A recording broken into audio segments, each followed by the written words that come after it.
Welcome to the 1 to 9 podcast for interesting insights and knowledge from animals and other beings within multidimensional realms. Well, we're back. This is our second podcast. Our first podcast never got recorded. So this is our debut podcast, number 2. I'm sitting here with Diana, and I'm Karin, and we were talking about viruses and bacteria. Viruses and bacteria and how they have consciousnesses and how to talk to them and what you can do with them.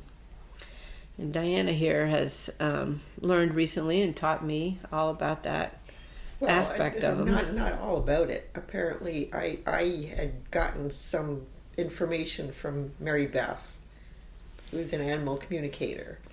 And in the last session, she was talking about how she had communicated with viruses after learning that they were actually animals because they have consciousnesses. So she was dealing with her mother-in-law, she was doing some virtual healing with her mother-in-law, right? Because her mother-in-law was not in the same city she was in. And her mother-in-law had a bad case of shingles. And so Mary Beth, she's thinking of shingles as the enemy, right? She wanted to eradicate them. And then the next day, so whatever Mary Beth did was in that mindset. So the next day, she asked her mother-in-law, "How did you feel?" And her mother-in-law says, "That was the worst night of my life." So then Mary Beth thought she had better do something differently. So she decided to have an ice cream social with the shingles virus, the antibodies in her mother-in-law's body, and they would all just get together and have a pleasant time and talk and communicate, right? So there was ice cream, there was iced tea, and various other things that you get at ice cream social, right? And that makes perfect sense because viruses and bacteria and stuff love ice cream. They love sugar. Right. So anyway, they were all having a good time, right? And so she's telling them, we're not your enemies. We don't want to kill you, right? We just want Pat, who is her mother-in-law. We want her to feel better. And think about it. If you are actually in Pat's body, so if Pat actually feels healthier, you'll be able to stay there longer. So why don't you just go back to being dormant? Pat will be much happier, and you'll be happier too. And sure enough, that worked. So my suggestion to Karin was... Fast forward to me, who have gotten a cold or a virus on a trip that I was just on, right? Yes, you'd come back. You said you'd gotten... I started to get something while I was in California, in Big Sur, California, and then had a long flight back with lots of time changes, and when I got back I was feeling pretty lousy, even though I had all my herbals and tinctures with me. Oh, any kind of travel is really hard on your body. And this is not to mention the time difference also. Oh yeah, I lost 4 hours.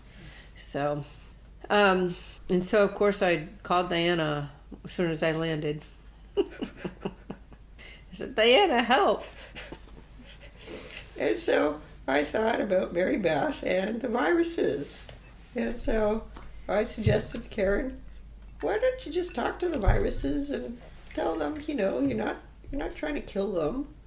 You just want them to move on. There's greener pastures elsewhere. And it kind of worked.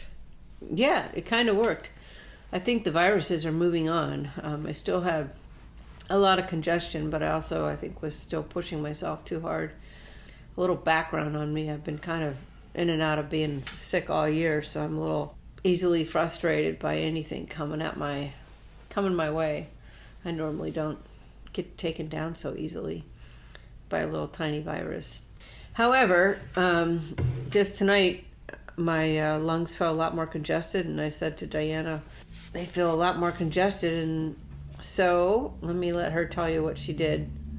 Yeah, okay, so this was what I was talking to you maybe about an hour ago. And I thought to myself, let's see if the little guys can help. Now, the little guys are people, well, not people, okay. They're entities I see in my head, and they come like swooping down from wherever they are. And I call them little because they're actually not human size. They're kind of maybe like 2-3 feet tall.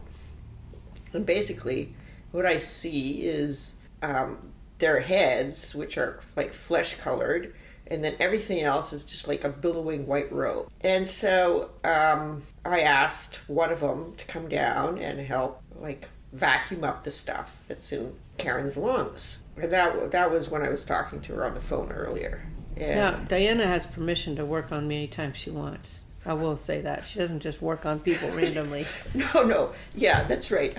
You have to ask permission to actually look into their bodies. And the vacuum part of it is kind of funny because Karen was one of the first people, maybe the first person I worked on when I found that I could see these white robed figures, the little guys. And I can't remember if you're the first one or the second one. But anyway, you had some really, really bad pain in your shoulder and neck. And so, I asked you if I can, look into your body. And I saw this kind of like black gunk there. So then I asked the little guys to come down.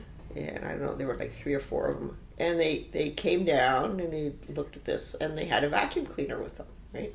Then they started vacuuming up the black gunk. And Karen said that she could feel it going away. Oh yeah, my shoulder dropped 2 inches. It was totally able to move again, and the pain went. I can't remember if it went away 100% right away, but it eventually went away 100%. I think I even asked the little guys to work on it, continue to work on it. Just Diana had explained to me what to do, so I knew that they were busy doing it. But one of the things I find fascinating is I know when I have these pains that there's some kind of, something that needs to be released from my body. My body's very sensitive to everything. My body has very sensitive to everything, really, and every time something is ready to be released from my body, I just get a pain in my body and I have to let go of it. And for a long time I was trying to find out what the pain was from, if there was a trauma associated with it. And so it's really nice to have people just go and vacuum up the dark energy instead of worrying about what the story is behind it. That's kind of makes it a lot easier. Yeah. Who knows? I have like many people, situations that you think are resolved, and it turns out they're still harboring somewhere in your body. Right. Whatever it is, it's like either entities or some other thing that's just in your muscles and whatever. So, yeah, which reminds me of something that I had perceived in my husband's body. Which reminds me of something I had perceived in my husband's body. Not that he believes the stuff, he believes some of it, right? Yeah. So anyway, at one point, I was kind of like looking at his body, and then I started pulling out these paper thin white sheets from various places, and they were like in his muscles. And I don't know if he felt any better after that or worse or whatever, but it was just like really weird. And of course you have permission to work on your husband anytime you want. Well, yeah, this is a good thing in that if you ask permission once, I figure you have permission forever. Mm-hmm. Sure. But nobody's ever said anything like that. I just figure that that's the way it is. I'm not sure. Yeah, it's a good question. I think you would know if it changed. Someone would say, hey, don't talk to me anymore. Or they'd quit calling you back, or they'd stay away, or something like that.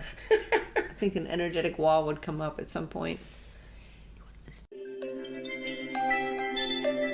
That's all for this episode of the 1 to 9 podcast. Thank you for listening, and please sign up for our newsletter at 1to9podcast.com.